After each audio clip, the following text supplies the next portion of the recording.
The city didn't roar that night, it held its breath. Ashwood's skyline shimmered like a lie told too many times, all glass and steel and shadows that knew where the bodies were buried. Behind one of those windows, a woman sat in silence, stripped of her badge, her freedom, and almost her name. But not her truth. Truth, she learned, doesn't need permission to survive. It waits, it watches, and sometimes it bites back. This is not just the story of a cop betrayed or a dog that wouldn't quit. It's the anatomy of a system so polished on the surface you'd never see the blood underneath unless you were meant to bleed. You're watching The Unmaking of Naomi Bell. Tell me, where are you watching from, and what time is it right now? It was just past midnight when Sergeant Naomi Bell pulled her cruiser to the side of a quiet, cracked sidewalk on the south edge of Ashwood County. The summer air still clung to the pavement with a kind of sticky weight, thick enough to taste, though the breeze carried a whisper of something cooler coming. Her partner, a sturdy Belgian Malinois named Shadow, sat alert in the passenger seat, ears, perked eyes scanning as if reading secrets in the shadows. Naomi sipped slowly from her thermos, the bitter coffee grounding her more than the caffeine ever could. She didn't need the jolt. Her instincts were sharper than they'd been in years, and tonight, something about the silence felt off. They had been patrolling the low-rise residential district for nearly 45 minutes, a cluster of streets that had once thrived, but now slumbered under layers of peeling paint and borrowed time. Most houses still had porch lights glowing like watchful eyes, but it wasn't safety they offered. It was resignation. Naomi knew this side of town too well to be fooled. Poverty didn't sleep, fear didn't rest. And trust, when it existed, was a fragile thing passed between neighbors like a secret no one wanted to say out loud. She adjusted the volume on the radio just as the dispatcher's voice crackled through sharp-clipped urgent. Unit 7-4. Possible 187 at 231 West Everline.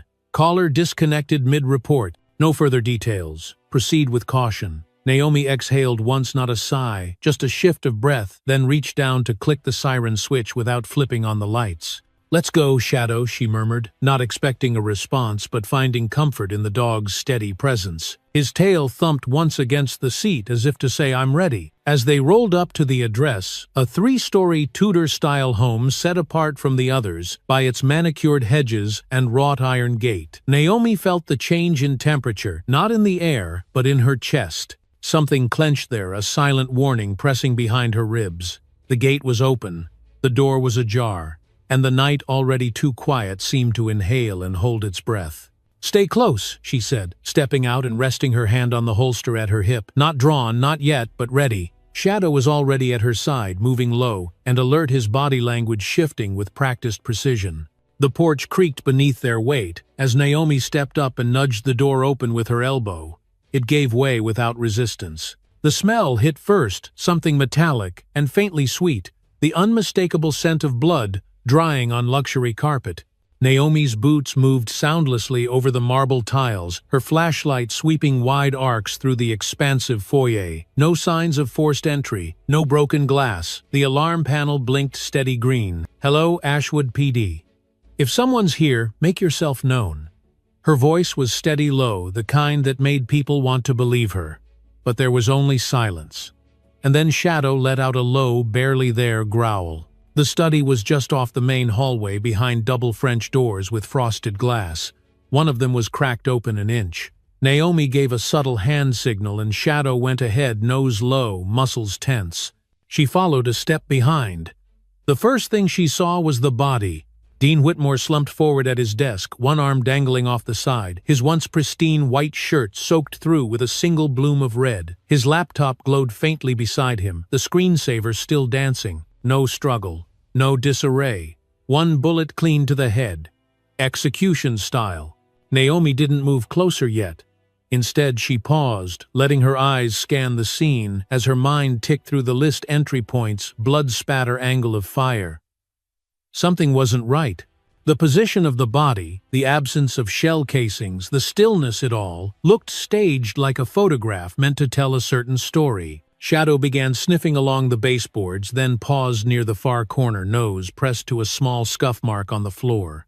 Naomi followed his gaze, kneeling down. There it was, half a footprint, partial but sharp enough to see the edge of a boot heel, not matching Whitmore's Italian loafers. Just as she reached for her phone to start documenting, she heard the click of the front door opening again. She rose in one smooth motion, pivoted hand on her sidearm, but the voice stopped her before the tension could boil over. "Sergeant Bell," said Captain Merle Lawson, stepping into the hallway like a shadow that had always been there. His expression was unreadable, but something in his eyes told her he wasn't surprised by what he saw. "I was about to call this in," Naomi said, careful, respectful, but firm. "You're off this case," he replied without preamble. She blinked.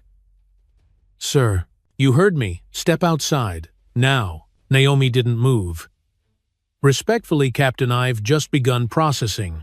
This isn't a discussion." His tone dropped colder than the air between them. "You've been relieved." "Orders from the top."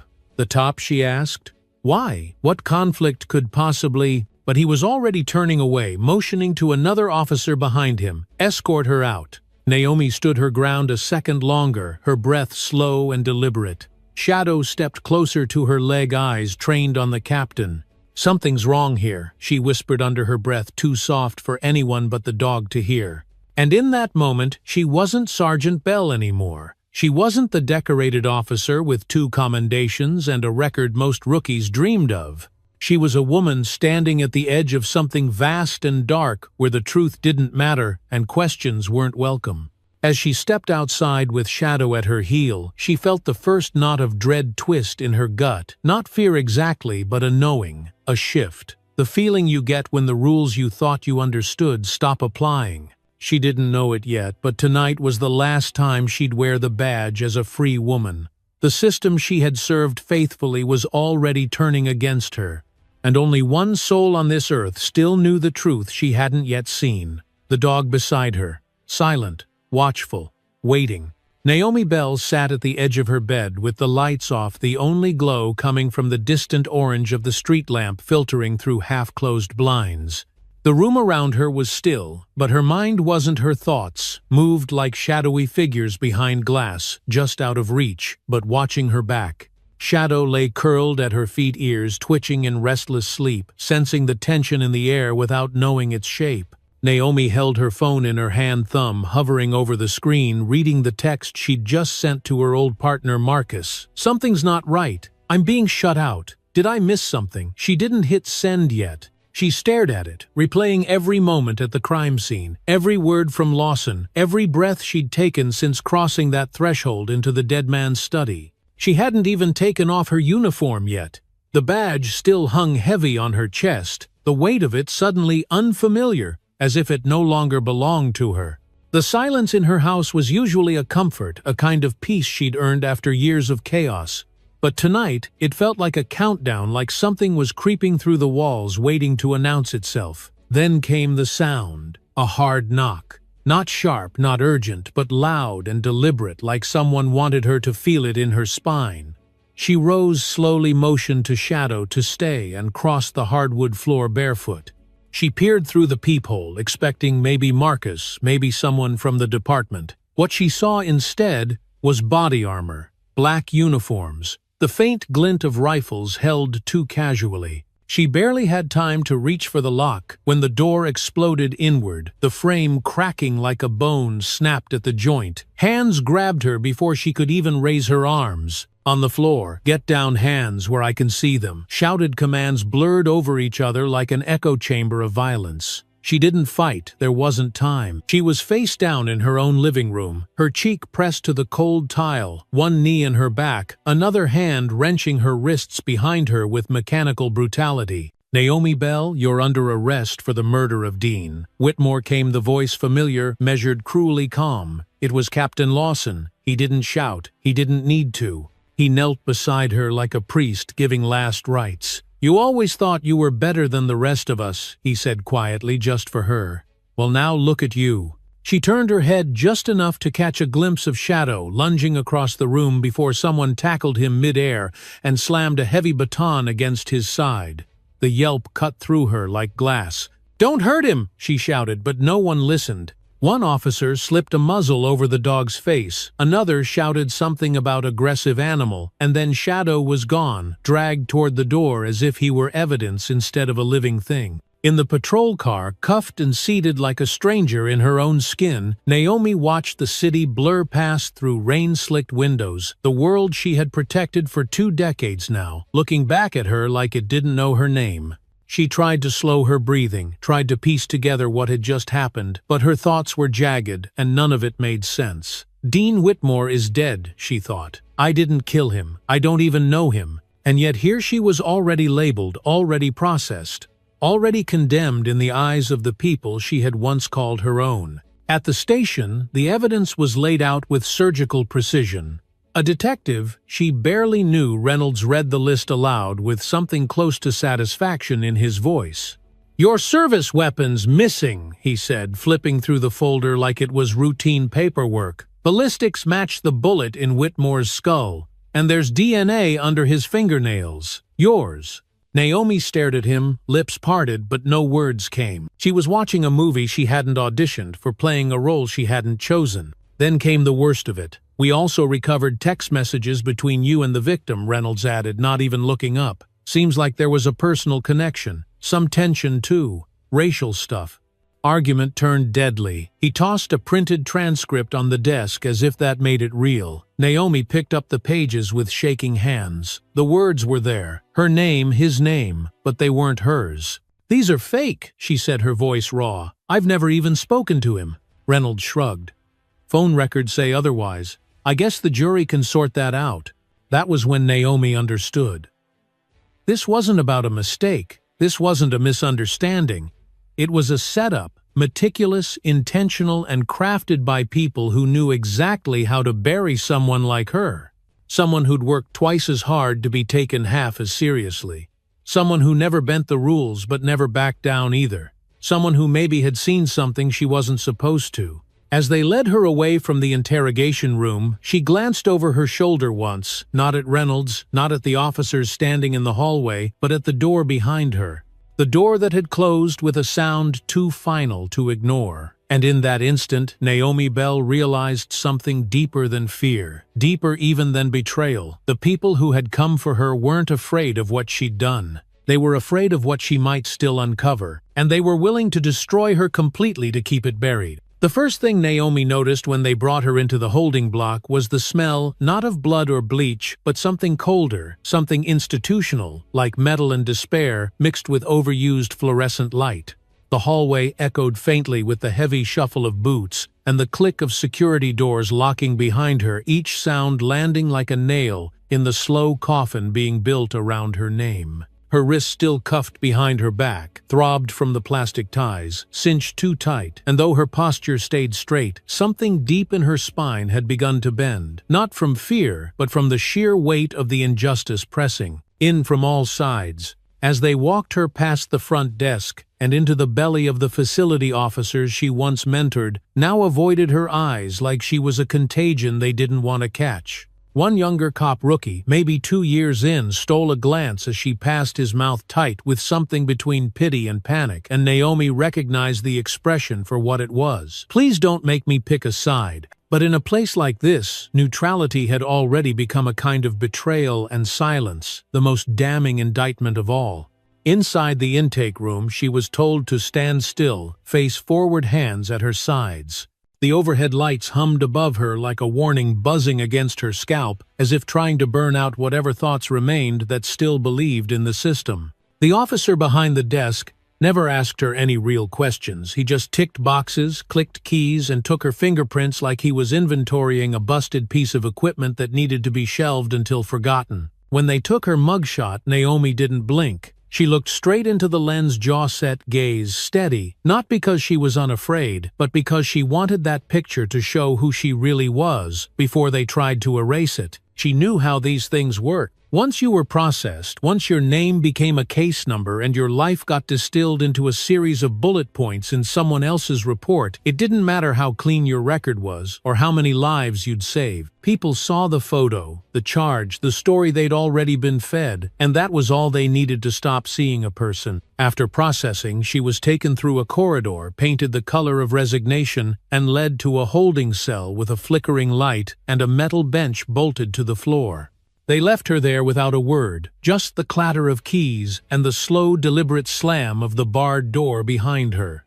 She sat down carefully, folding her hands in her lap, still in her uniform, though by now it felt like a costume left over from a life that might never return. The silence pressed in from every corner, but inside her mind everything was loud. She replayed the moment they slammed her against the wall, the way they manhandled Shadow, like he was a threat and not her partner. That image haunted her more than the cuffs, more than the accusations. She kept seeing his eyes, wild and confused, yelping as they dragged him out the front door like evidence, like trash. "He's a trained K9, she'd said over and over again, as if reason had any place in the storm they'd hurled at her. When the public defender finally arrived, Naomi felt that same bitterness bubble back up, but she swallowed it.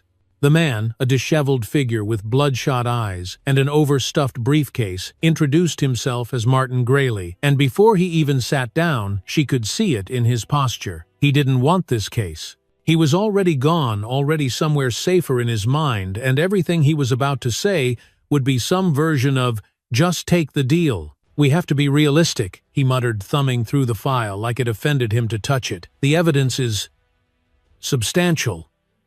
You plead guilty now, we might avoid the death penalty." "Maybe." Naomi stared at him for a long moment, then said quietly, "I didn't do this. I've never even met the victim. Those messages, that weapon, it's all fabricated." Grayley shrugged, like she'd just told him the coffee was too strong. "That's not how this is going to play, detective. The DA has people lined up. The judge, not friendly. You push this too hard, and you'll be lucky if you ever see daylight again." His words didn't anger her, not in the way she thought they might. What she felt instead was the terrifying clarity of a woman realizing that the room she was in wasn't a temporary mistake. It was a design. It was a conclusion being wrapped around her like chains pulled taut by hands she couldn't yet see, but had always known were there. It was a system built to swallow people like her, slow and deliberate, and now it was her turn inside the machine. That night they didn't take her to protective custody like they were supposed to for law enforcement detainees. Instead, they placed her in general population, tucked in with the women whose trust she'd never asked for and whose anger she couldn't blame. The moment the heavy gate locked behind her, she felt every eye in the unit shift toward her like knives turning in their sheath. Whispers passed like smoke: cop, murder, death penalty. It didn't matter that she hadn't been convicted. She'd already been sentenced by rumor and uniform alone. As she lay on the top bunk of a rusted frame bed that creaked every time she shifted, Naomi stared at the ceiling, letting the ambient hum of voices and slamming doors become background noise. She thought of Shadow. She thought of her father's voice, reminding her that justice in this country didn't come without a fight. And she thought, maybe for the first time in her life, that this wasn't going to be a battle she could win with evidence or rank. This one would require something else, something deeper, something she hadn't yet named. But she would. She had to. The old city shelter sat on the edge of Ashwood's industrial district, tucked between a chain-link fence and a row of freight containers that hadn't moved in months. The air smelled like rust and wet concrete, and the only sounds were the low hum of the refrigeration unit near the back and the occasional bark from one of the cages inside. Walter Briggs had worked here for over 15 years, and though most people barely remembered his name, the dogs never forgot his voice. He walked slowly, deliberately, with a slight limp in his right knee from a fall years back. But there was something solid about him, like a man who'd spent a lifetime learning how to listen more than he spoke. He wasn't scheduled to work that night. Technically, he was covering for a younger employee who'd called out last minute, and if it hadn't been for that small twist of fate, none of what followed might have happened at all. The dog had arrived 2 hours earlier, muzzled, sedated, and tagged with a red sticker. Walter had never seen used for K9S before, subject to immediate euthanasia, high aggression, officer safety threat. That alone was strange enough.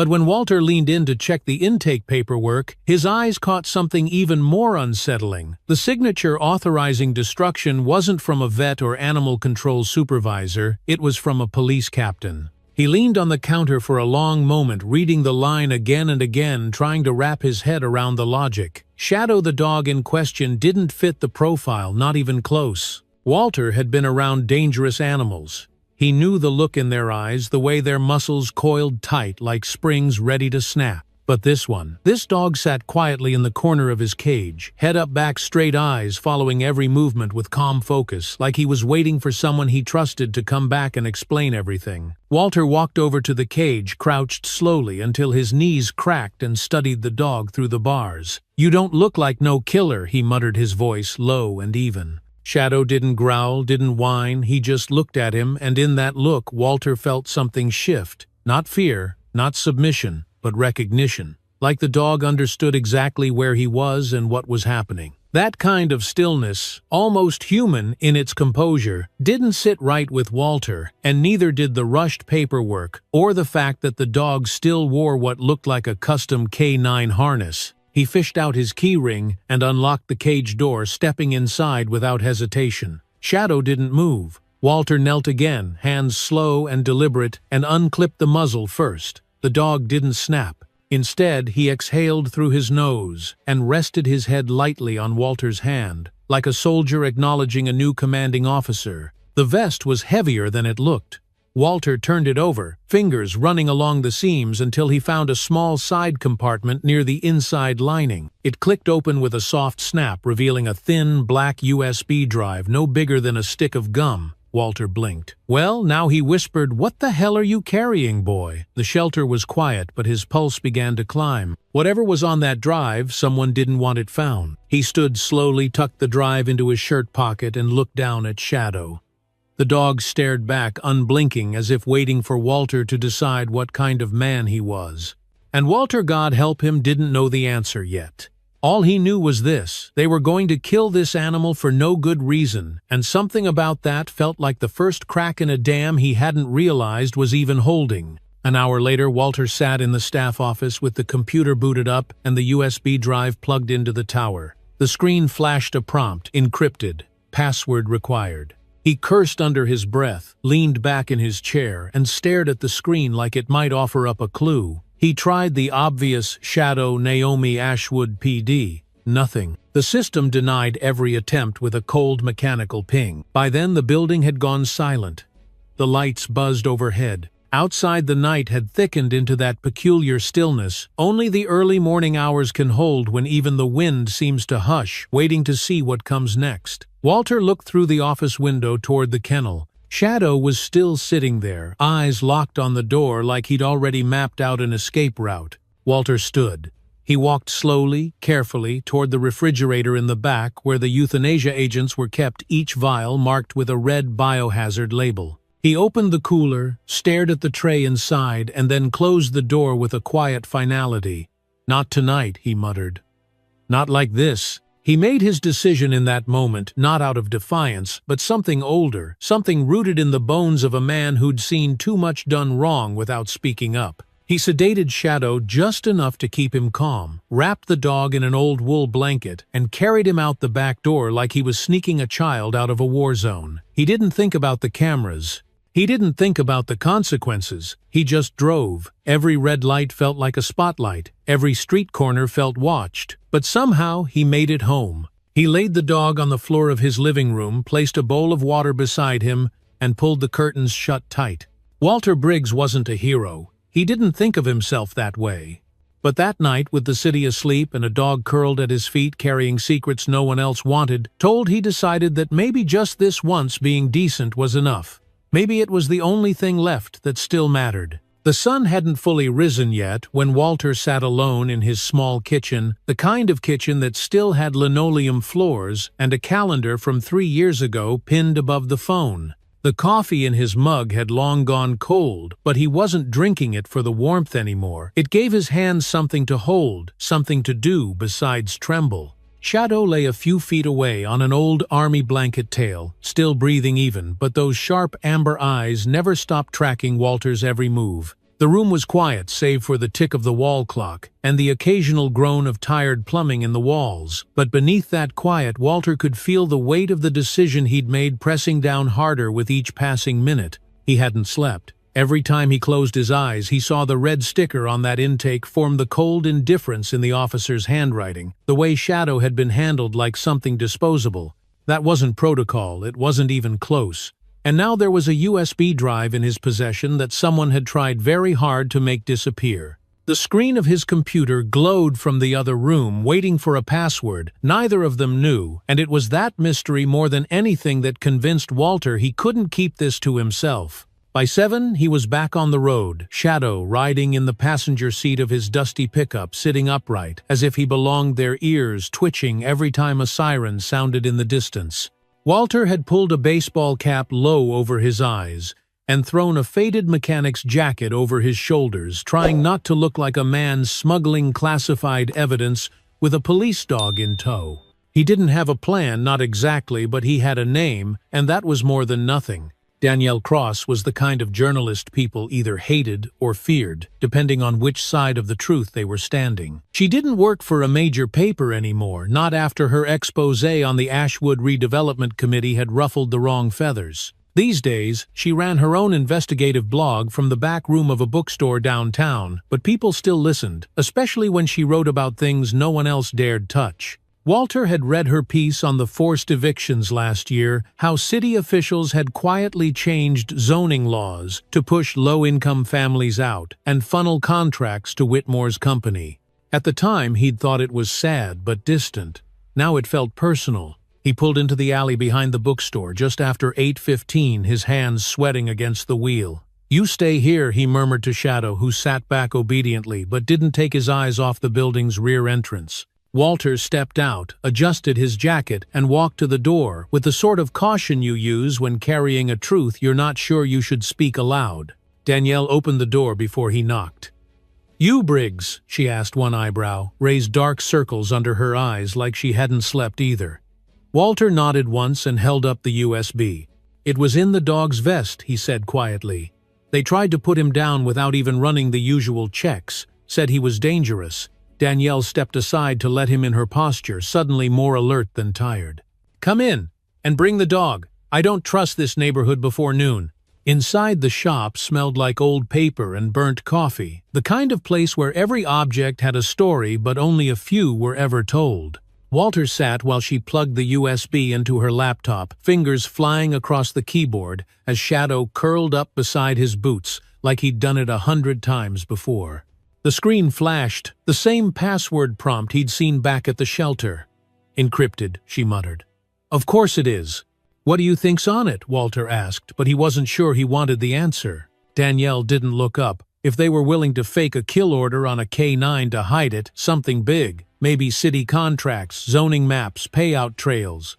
The kind of stuff that never sees daylight unless someone screws up or gets scared enough to run. Shadow let out a soft chuff, not a bark, just a breath that somehow sounded like agreement. Danielle paused, eyes shifting toward the dog. "He's different, isn't he?" Walter nodded slowly. "It's like he knows what we're saying. Like he remembers everything." They tried combinations, badge numbers, precinct codes, names from the intake logs, but the system refused them all. "This kind of encryption," she said eventually. "Someone built this to keep people like me out.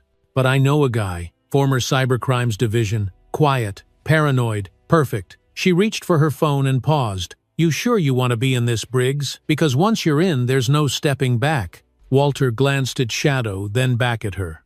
"I already am." Outside, the city was starting to wake up, but inside that quiet bookstore, something else had stirred, something older than corruption and stronger than fear. It was the beginning of a truth, long buried, rising slowly through the cracks, left behind by careless men and broken systems. And in that moment, as the computer screen glowed softly in the corner and the dog stretched quietly by the door, Walter knew the hardest part wasn't what they'd find, it was what they'd do once they found it. Danielle didn't sleep that night, not because she wasn't tired, but because the silence around her felt too dense to trust, too loaded with consequence to ignore. The old bookstore hummed with the quiet of shut-down neon and sleeping city blocks, but behind the blackout curtains, her mind stayed sharp, wide awake, pacing through every possibility like a reporter chasing down ghosts. The USB still sat in the center of her desk like a fuse with no visible wire, and Shadow lay stretched along the hardwood floor beside it, his eyes half-lidded, but his body never fully at rest.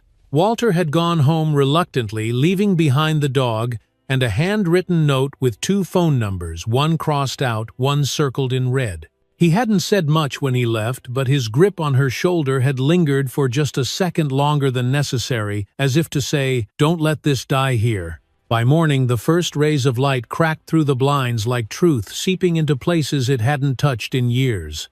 Danielle cracked her knuckles, stretched her neck, and hit send on an encrypted message to someone she hadn't spoken to in over a year.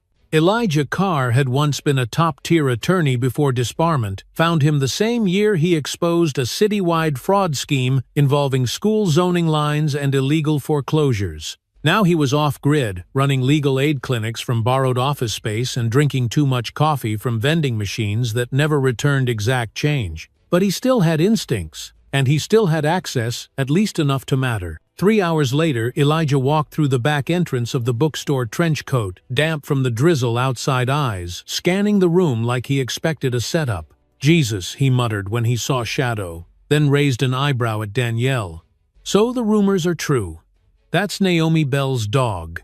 Danielle didn't respond right away. Instead, she handed him a flash drive and said, "This almost didn't make it out alive. I need you to help us break it." Elijah rolled his sleeves to the elbow, and plugged in the drive without asking another question. "If this blows my system, you're buying me a new one." "If this blows your system," Danielle replied, "we're all going to need more than new laptops." They worked in tandem fingers, flying windows, opening and closing passwords, tried and denied patterns, tested and reset. Shadow shifted only once, when Elijah cursed under his breath after tripping a lockout protocol, his tail thudding once against the bookshelf, as if offering some quiet reminder to stay calm. Finally, they cracked it, not all of it, but enough to see that the drive wasn't just holding files. It held a network. A map of property purchases across Ashwood timestamps linked to zoning changes and GPS data connected to unlisted city council sessions. But more damning were the scanned documents Danielle found in a hidden folder labeled REI. Phase 3, a blueprint for a redevelopment plan set to displace 5 historically black neighborhoods under the guise of public safety improvements. Elijah leaned back, rubbing his face with both hands, voice low and tired. "They've been laundering land through shell companies. One of them links back to Harrington, another to Whitmore, and 2 more have direct ties to Ellerby." Danielle's eyes narrowed. "You're sure?" he nodded. "I've seen this playbook before.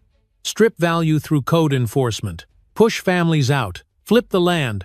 Rezone. Develop. Profit. But this one's deeper. This one's got police signatures on the warrants." Danielle stood by the window, arms crossed, watching rain streak against the glass in thin, erratic lines. "They framed her," she said softly.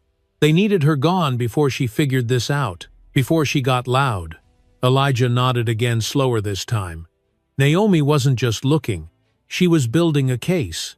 That's what this is." She collected it quietly, probably didn't even tell her partner.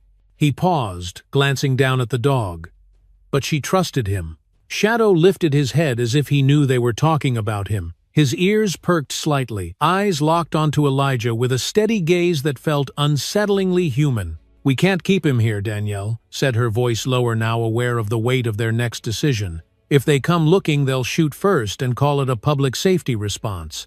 Elijah nodded, once pulling out a burner phone from his coat pocket. "I know a place upstate. Couple of old clients turned activists. Off the grid, no cell signal. They'll keep him safe." Danielle looked back at the laptop screen where red pins marked entire blocks scheduled for emergency acquisition. Her breath caught in her chest, not from fear, but from the sick certainty that they weren't just uncovering a conspiracy, they were racing against a clock that had already started ticking. "We have to tell people," she said. "We can't wait for the courts. By the time we file anything, those neighborhoods will be flattened." Elijah looked up at her with the exhaustion of someone who had tried the legal route too many times and found it wanting.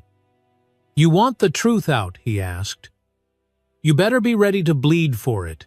Outside, the rain kept falling steady now, washing the grime from the city in slow, uneven streaks. But inside that dusty, forgotten bookstore, something had shifted. A line had been crossed, a wall had cracked, and for the first time in a very long time, Danielle felt like she wasn't chasing ghosts anymore. She was chasing men. Men who thought they could hide behind paperwork and procedure. Men who thought a badge was a shield for anything. And she wasn't alone. She looked down at Shadow, who now stood by the door, tense, alert, waiting. Whatever he had seen, whatever he had carried out of that house the night Naomi was taken, he hadn't let it go. Neither would she. The prison air always smelled the same antiseptic, damp concrete and something faintly metallic that clung to the skin like regret. Naomi Bell sat on the edge of a bolted steel bench in the corner of her new cell, her body bruised from the last shoving match in the corridor, her breath steady only because she willed it so. The cinder block walls didn't echo, but somehow every word, every footstep seemed to carry farther than it should, like this place had learned to listen long ago. Her uniform had been swapped for faded orange, her name replaced by a number, and yet even stripped of everything she still walked like a cop, even if it made her a target. There were two women to her left playing cards and watching her through glances that said more than words ever could. Naomi didn't engage. She had learned quickly that in here, silence was armor and small movements were safer than big ones. But she also knew that she couldn't stay invisible forever. General population wasn't supposed to be her placement, not for a former officer, not even for someone awaiting trial, and yet here she was, thrown to the wolves as if someone wanted her gone before paperwork could catch up. That afternoon during laundry duty, a woman approached her while sorting a bin of worn-out towels, her voice low but firm. "They say you used to be on the outside," she said, not asking so much as stating a fact that dared Naomi to correct her. Naomi looked up slowly, scanning her posture, cautious but not afraid, and nodded once. "And they say you're not like the rest." That true. Naomi didn't answer immediately. She watched the woman's hands, no weapon, just calloused fingers worn by time and labor. "Depends who's asking," she finally replied. The woman stuck out a hand. Carmela Jenkins. "I used to be president of the Riverside District Neighborhood Board. Until I got locked up for embezzlement I never touched." Naomi accepted the handshake, brief and firm, and something passed between them, an unspoken agreement, born from the mutual recognition of someone who knew what it felt like to be intentionally erased. Carmela glanced around the laundry room, lowered her voice again. "They came after me when I blocked that rezoning vote. Didn't even see it coming." Later that night, back in the cell block, Naomi sat in the rec area during the brief window. They were allowed to read or pace or pretend the world beyond the fences still existed. A manila folder, half torn and weathered from years of hands, sat open on her lap, but her eyes kept drifting across the room to another woman late 40s, maybe early 50s, pacing in slow, calculated circles with a limp that looked half real, half defense mechanism. Naomi recognized her immediately from the articles she'd read back when she was still wearing a badge. Sarah Thompson, former housing rights attorney, sentenced on wire fraud that had never quite held up under public scrutiny. Naomi waited until Sarah sat down before making her way across the room, slow enough not to alarm anyone watching, but steady enough to show she wasn't afraid. "You're Thompson, right?" Sarah looked up without smiling, her voice dry. "Used to be. Who's asking now?" Naomi sat across from her, arms on the table, not too close. "Naomi Bell. They said I killed someone I'd never even met, and I think you know exactly what that feels like." The conversation unfolded slowly, with careful truths exchanged like currency. Sarah had filed class action suits against predatory developers across Ashwood and neighboring counties, exposing banks that preyed on elderly homeowners and city officials who played both sides of every deal. "The threats started small," she said, her voice dropping as she leaned in. "Then came the audit, the charges. They took everything and they made it look legal." Naomi nodded slowly, feeling the shape of her own story folding into theirs like a perfect match. "They framed me," she said. "And if I don't find a way to prove it soon, I'm not walking out of here alive." Carmela joined them quietly, pulling a chair from another table without asking. "You're not the only one you know. They've been doing this for years. To anyone who slows them down." The three of them sat in silence for a moment, the low hum of voices and shuffling feet blending with the distant clank of a gate being opened down the hall. There was no formal alliance spoken, but something shifted that night. Naomi wasn't alone anymore. She was part of something bigger than herself, something buried so deep in the system that it could only be pulled out by the hands of those it tried hardest to crush. That night she lay in bed staring at the ceiling through the shadows cast by the corridor light. She thought of the drive of shadow of Walter and Danielle, and the world still moving without her. And she thought of the way Sarah had spoken not with desperation but with memory, like someone who had survived the fire and knew where the matches had been hidden. Naomi wasn't just fighting to clear her name anymore. She was fighting for all the voices buried under forged signatures and rubber-stamped convictions. And for the first time since her arrest, she felt something stir beneath the exhaustion and the ache of every bruised joint. It wasn't hope exactly, it was resolve. The kind that didn't flinch when the lights went out, because it already knew where to walk in the dark. The rain had finally stopped sometime before dawn, but the streets of Ashwood were still slick, with the residue of a long night glistening in the dull light of a sky that hadn't quite decided whether to brighten or retreat. Danielle stood under the awning of a boarded-up coffee shop, hands in her coat pockets, eyes scanning the street, like she expected it to look different after everything they'd learned. Shadow sat beside her, alert but calm, the leash resting loose in her hand, not because she didn't need to hold him but because he never pulled. He simply waited, as if he understood this wasn't about movement but timing. Across the street, Elijah emerged from an alley carrying a weathered messenger bag that looked too thin to hold anything useful, but she knew better now. He crossed with quick, careful steps, his eyes darting behind him the way someone moves when they've spent a long time trusting nothing but instinct. "We've got something," he said without preamble, handing her a folded piece of paper, handwritten in blocky, rushed script. She wrote this last night, smuggled it out through a kitchen porter with a sick niece in Riverside. Danielle unfolded the page, feeling the words before she read them, as though Naomi's voice had been pressed into the ink like a fingerprint. "They know I'm asking questions. Someone in here is watching me, maybe more than one. I need to get word to Eleanor Washington. She'll know where to look. Tell her the papers I gave her after the Harrington bust. Check the attic floorboards east side. It's all there." Danielle looked up, her breath forming a small cloud in the cold. "She knew it would come to this," she said quietly. Elijah nodded. "She's always known. That's what made her dangerous to them." He paused, glancing down at Shadow, who had begun sniffing the air, ears twitching toward the north. "And that one," he added, "he hasn't stopped trying to lead us somewhere." They arrived at Eleanor's house just after 7, the old woman already waiting on the porch with a cardigan wrapped tight over her shoulders, her eyes sharp despite the early hour. "I figured it wouldn't be long," she said, waving them in without ceremony.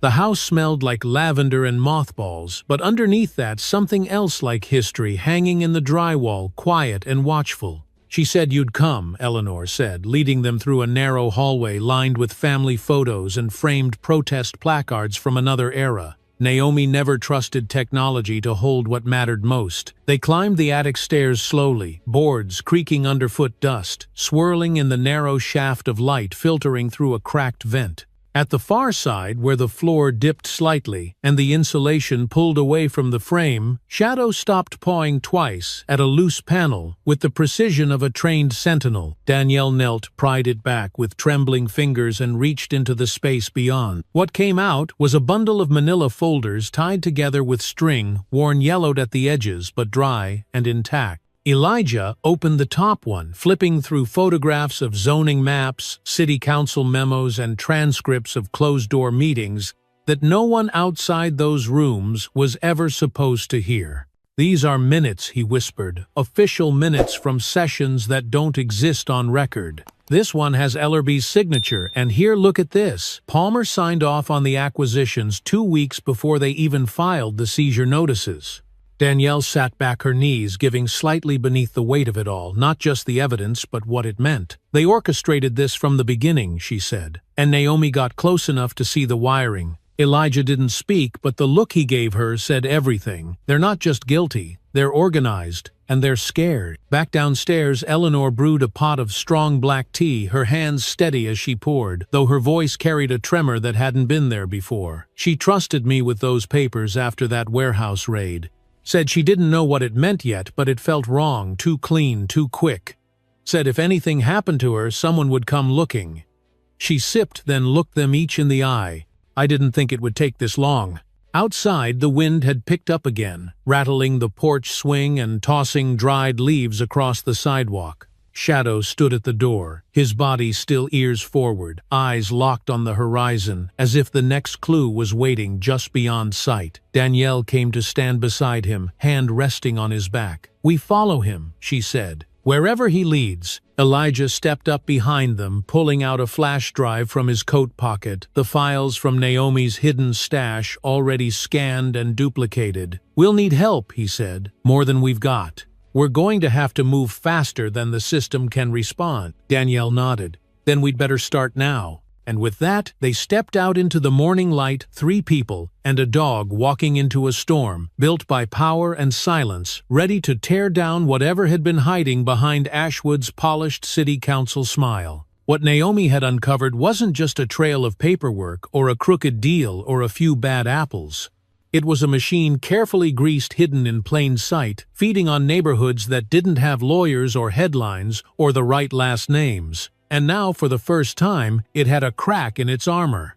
And a dog who wouldn't stop digging. The courtroom was colder than Naomi remembered, not from the temperature, but from the air itself. Thin, stiff, stripped of warmth, like it had been trained to keep emotion out. The bench where she sat was hard, too polished, like everything else in that space had been designed to shine just enough to distract from the cracks. The jurors filed in quietly, avoiding her eyes, though a few stole glances when they thought she wasn't looking, trying to square the woman in front of them with the story they'd already been fed. Naomi didn't flinch. She sat upright, shoulders, square hands resting in her lap, fingers calm only because she forced them to be. Beside her, Martin Grayley leafed through his notes with the enthusiasm of a man reviewing grocery receipts, barely glancing up as the prosecution prepared to call its next witness. Naomi knew the performance by now, the flat tone, the confident strides, the evidence lined up like bricks in a wall meant to keep her buried. But what gnawed at her most wasn't their presentation. It was how little anyone seemed interested in asking why the evidence felt too clean, too convenient, too fast. It all fit too well. That's what scared her. The Judge Wilson watched the room with a gaze that skimmed over her like she was furniture, and when he spoke, it was with the cadence of a man reciting lines written weeks ago. "Miss Bell," he said, "you will remain silent unless addressed directly by counsel." Naomi looked at him, once held the stare for 2 seconds too long, then looked away. She had learned the rules here. She just wasn't playing by them anymore, not inside. That afternoon, the forensics technician stepped into the box with neat posture and a practiced voice laying out his findings like a recipe: gunshot residue on Naomi's uniform, fingerprints on the alleged weapon, DNA under the victim's fingernails. It all sounded definitive, unshakable, until he reached the part about the security footage the moment Naomi knew had been altered, re-edited, spliced into a timeline that didn't match anything real. She shifted in her seat, leaned toward Grayley, whispered, "Ask about the timestamp discrepancy." The file was edited. Grayley didn't respond. He simply scratched something meaningless onto his legal pad and kept his eyes on the floor. Naomi felt the silence deepen like a sinkhole beneath her feet. She turned slightly, looked toward the jury, then at the judge. "Your Honor," she said, standing before anyone could stop her. Her voice clear, but controlled. "My attorney is deliberately refusing to challenge manipulated evidence.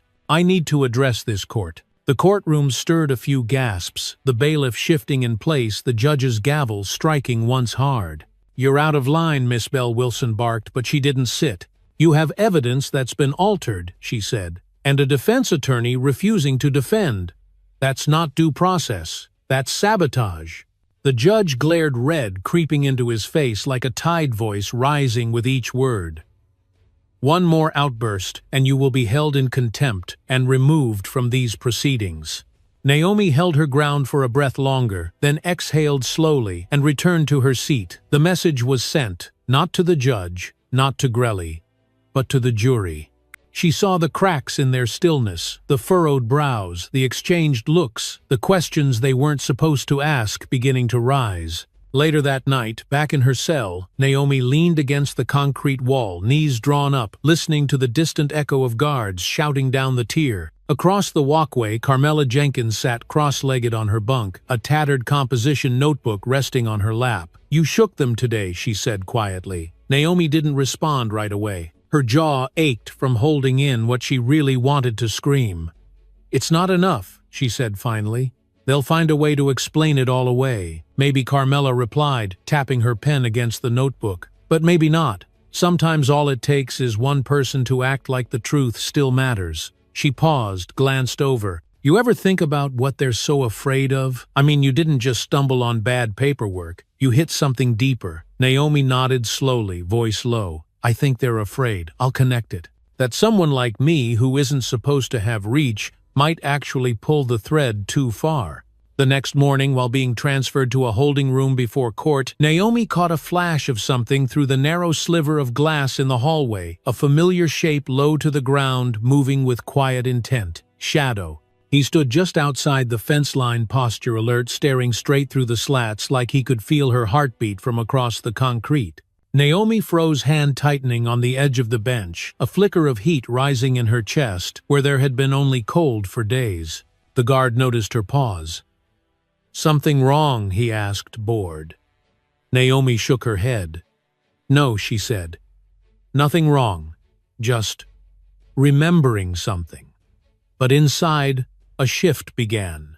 Something steady, something ancient, like loyalty, like timing. Because if Shadow was that close, it meant the others weren't far behind. It meant someone out there still believed she was worth saving. And for the first time since the trial began, Naomi didn't feel like she was fighting alone anymore. She felt like someone was moving toward her quietly, methodically, like a storm gathering in silence. And all she had to do now was hold the line until it arrived. The sky over Ashwood that morning was a dull, unsettled gray, the kind that hovered like a lid over the city, sealing in tension, muting the sounds of traffic and life beneath it. Danielle stood at the top of the courthouse steps, her heart drumming a steady rhythm against her ribs as she scanned the growing crowd along the street, activists with handmade signs, reporters clutching microphones, curious onlookers drawn in by the scent of controversy. Some had come for justice, some for spectacle, and some she suspected had come just to see if Naomi Bell would break. But Naomi wasn't breaking. Not yet. Not today. Inside the courtroom buzzed with a nervous energy that seemed to pulse through the marble floors and echo off the high ceilings. Cameras weren't allowed past the metal detectors, but that didn't stop the press from recording every shift in expression, every footstep, every sideways glance.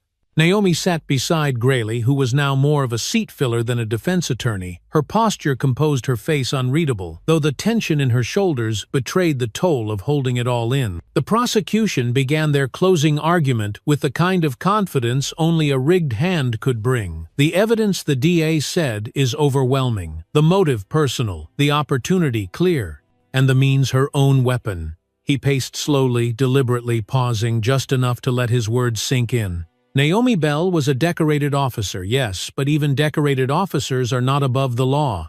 Danielle watched from the gallery, fists, clenched nails biting into her palm. She wanted to scream, to stand up and wave the files they'd uncovered, but timing was everything, and their moment hadn't arrived yet. Back outside, Shadow moved along the courthouse perimeter with a precision that seemed almost impossible for any ordinary dog. He stayed low to the ground, nose, twitching ears, flicking at the faintest rustle of movement. From the rooftop across the street, Elijah watched through binoculars, murmuring into his radio. He's circling again. South side, he's looking for something. Beside him, Marcus Rivera, former detective and current rogue operator, adjusted the signal booster connected to his laptop. "We're picking up interference," he muttered. "Someone's jamming cell traffic within 2 blocks of the building. They're trying to block any digital evidence from getting in or out." Inside the courthouse basement, where few ever walked without a badge or a directive, a small access panel had been pried open. From the narrow shaft beyond it, two boots emerged, followed by a gloved hand holding a flash drive wrapped in foil. Michael Chen, once a civil rights attorney, and now the closest thing the team had to a tech operative, slipped silently into the utility corridor and moved toward the maintenance terminal. Every step echoed slightly in the tight space, but the walls were thick, and the chaos upstairs had pulled security thin. Meanwhile, Naomi was handed a folded slip of paper beneath the table, passed from a sympathetic guard whose brother had lost his house to an eminent domain order 3 months ago. She read the words, once eyes flicking only briefly, before she tucked it into the seam of her sleeve. Today, before deliberation, the air clears. Keep your ground. She didn't know who had written it, but she knew what it meant. Something was coming. Something bigger than all of them. At exactly 2:17 p.m., a fire alarm blared through the building, not the kind that screamed emergency, but the low mechanical tone of a scheduled systems check. Except it wasn't scheduled.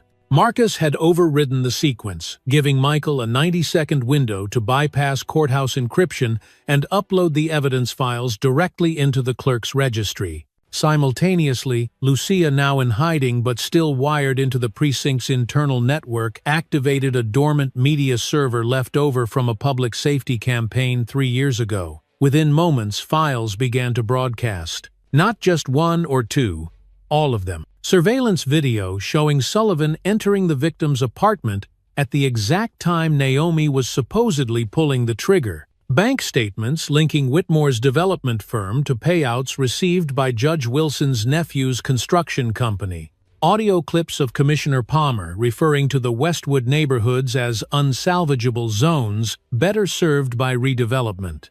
The courtroom screens, which had been dark for most of the trial, flickered to life with static, then clarity. At first, the judge barked for the bailiff to shut it off, but it was too late. The room had turned. Jurors leaned forward, eyes wide. A few of them exchanged looks that hadn't been seen in weeks, doubt, curiosity, maybe even belief. Naomi didn't move. She just watched, waited. Because for the first time since this nightmare began, she wasn't the only one holding the truth. Outside, the crowd erupted, people watching on live streams, now fed through hundreds of phones connected via VPNs relayed through back channels. Lucia had opened minutes earlier. The barricades began to tremble with the weight of something more than protest. It was momentum, and inside, the prosecution froze. For the first time, they had nothing to say. The judge stood visibly rattled, motioning for recess, but the room didn't move. Danielle stood in the back, whispering into her mic. "Hold them in place. Let the facts breathe." Elijah's voice crackled back. "The gala's tonight. Palmer and Sullivan will both be there. We finish this by midnight." And in that moment, Naomi finally let herself breathe, just once deep and quiet, like someone who had been holding her breath for weeks. Because this wasn't the end. Not yet. But it was the shift. The crack in the armor. And cracks, as she'd learned, always let the light in. The night of the gala arrived with an eerie stillness that settled over Ashwood like fog before a fire. Quiet, too quiet, as though the city itself knew something was about to crack open. The event was held at the Westwood Civic Center, a gleaming glass and steel monument to civic pride wrapped in banners that read, "Ashwood Tomorrow Honoring Visionaries in Urban Renewal." Inside, champagne glasses clinked softly, violins played polite music that no one really listened to, and the city's most powerful faces moved in polished patterns across polished floors. Commissioner Palmer stood at the center like a man crowned in confidence, shaking hands with donors and developers, his smile rehearsed but convincing. Elijah adjusted his collar in the service hallway, nerves buzzing like static beneath his skin. Dressed as a catering staffer, he moved with purpose, but kept his eyes lowered, just another body with a tray and a timed path. Danielle, already inside with a press badge forged, just good enough to pass a glance, stood near the back camera, slung low, microphone off, but her recorder was running. "You've got 6 minutes before the next security sweep," she whispered into the mic clipped beneath her sleeve. "Marcus, you ready?"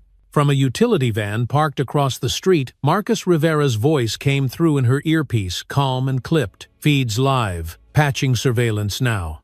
Give me 90 seconds and I'll override their internal PA system."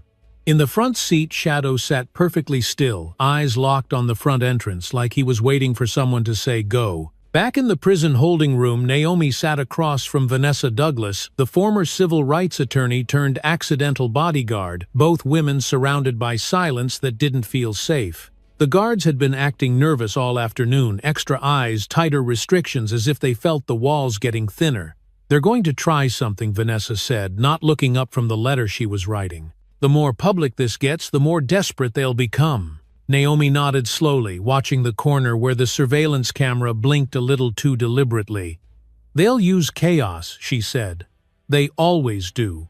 Distraction is the oldest play in the book." She leaned back against the wall, eyes heavy but her spine still straight, even in exhaustion. "But the thing about chaos," she added, "is it works both ways." At 8:03 p.m., the Civic Center's lights dimmed just long enough to trigger unease, then flared back on in unison. For a moment, no one moved. Then the PA system crackled awkwardly, as if tuning to a frequency it was never meant to find. Citizens of Ashwood Marcus's voice rang out steady professional with just enough edge to be heard over the murmurs.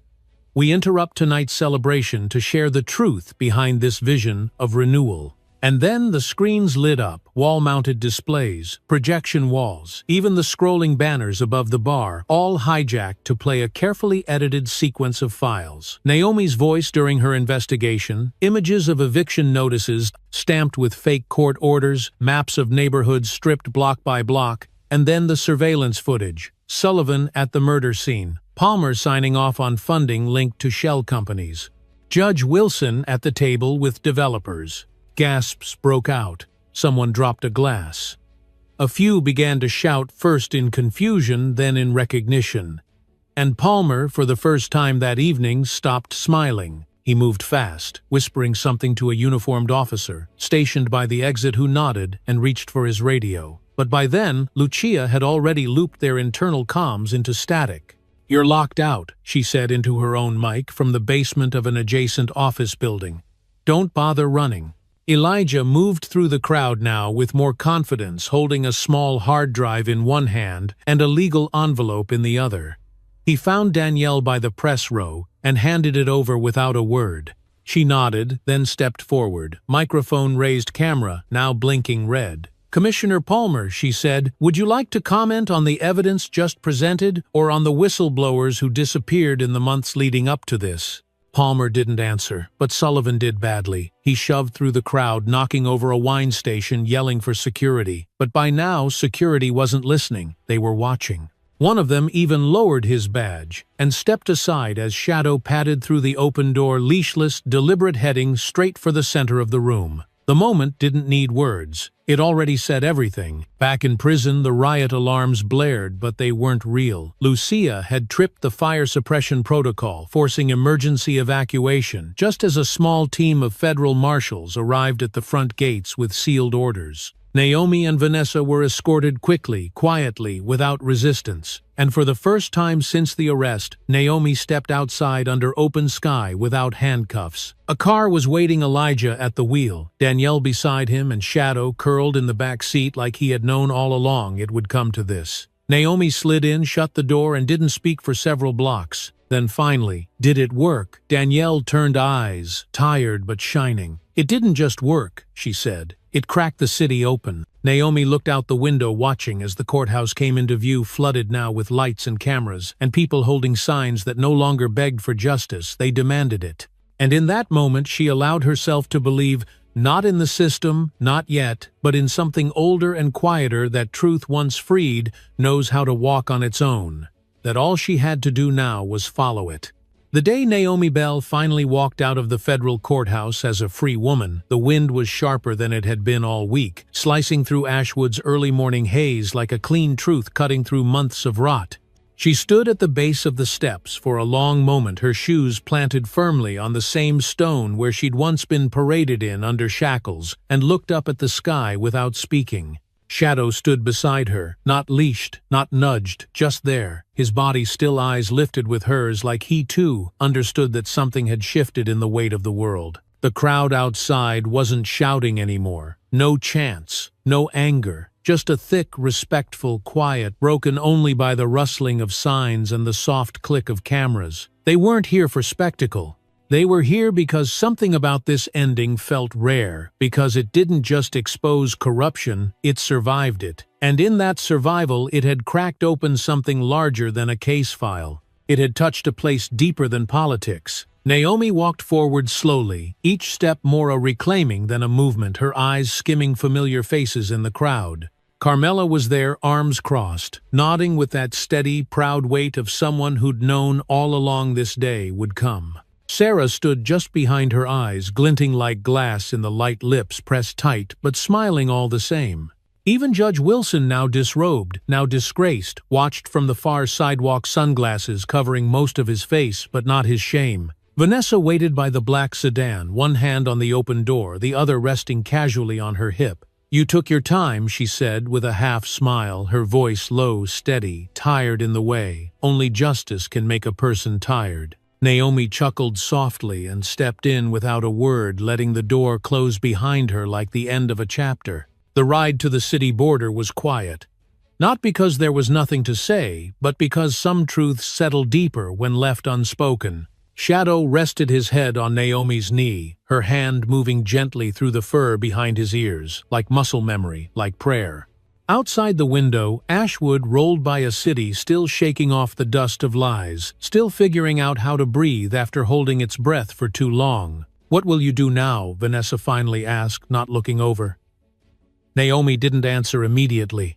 She watched a mother lift a child onto her hip, point toward a mural being painted where the courthouse wall had once held nothing but shadows. "We rebuild," she said finally. "Not the city, not the system, the people. One story at a time." Weeks later, Naomi stood behind a folding table in a church basement that smelled like coffee and old hymnals, talking to a crowd of community members who'd come not to protest but to learn. She spoke not of her ordeal but of process, how to read zoning maps, how to challenge illegal seizures, how to file Freedom of Information requests.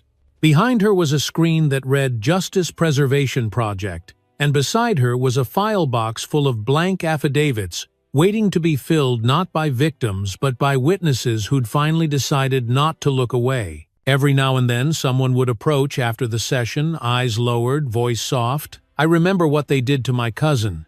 They tried to take our shop. I didn't think anyone would believe me." Naomi never said much in return, just nodded, took their name and slid a sheet of paper across the table. "Let's start here," she'd say, not with bravado, but with the quiet clarity of someone who had once been buried and clawed her way back, with nothing but truth and time. Shadow still came with her everywhere. Churches, community centers, even the State House once, where a legislator's aide had tried to block him from entering. "He's not a pet," Naomi had said plainly. "He's evidence. Living, breathing evidence." The aide hadn't argued after that. At night, in the small upstairs apartment where she now lived, modest, sunlit, cluttered with manila folders and second-hand furniture, Naomi sometimes sat by the window with Shadow curled at her feet, watching headlights pass along the boulevard. Below, she didn't think about revenge or what might have happened if they'd failed. She thought about the voices still trapped behind bars because someone said their stories didn't fit the narrative. She thought about the next case, the next lie, the next name they'd try to erase. And she thought about something Eleanor Washington had once whispered in that attic, while the dust still clung to their lungs. "They don't fear noise, they fear memory." Naomi Bell remembered everything. And now so did Ashwood. What this story teaches us is that justice isn't just about laws, it's about courage, memory, and refusing to stay silent when silence is safer. Naomi Bell's journey reminds us that systems built to protect can also be used to destroy, especially when those in power believe no one is watching. But even in the darkest places, truth has a way of finding its way out through evidence, through people who care, and sometimes through a dog who simply refuses to give up. If you're watching this and thinking about a moment where you felt powerless, where something didn't sit right but you didn't know how to fight it, remember Naomi. She didn't start with a plan. She started with instinct, with community, and with one small act of defiance that turned into something bigger than she could have imagined. Maybe you're not a lawyer, maybe you're not a cop, but you are a witness, a neighbor, a voice that matters. And in a world full of noise, choosing to pay attention to believe someone before it's too late, that's where real change begins. If this story moved you, if it made you think twice about how truth works and how fragile justice can be, please like this video, share it with someone who still believes we all deserve a fair fight, and subscribe for more powerful stories that bring light to the places too many still try to keep in the dark. Because sometimes, the difference between silence and justice is one person who chooses to care. Let that be you.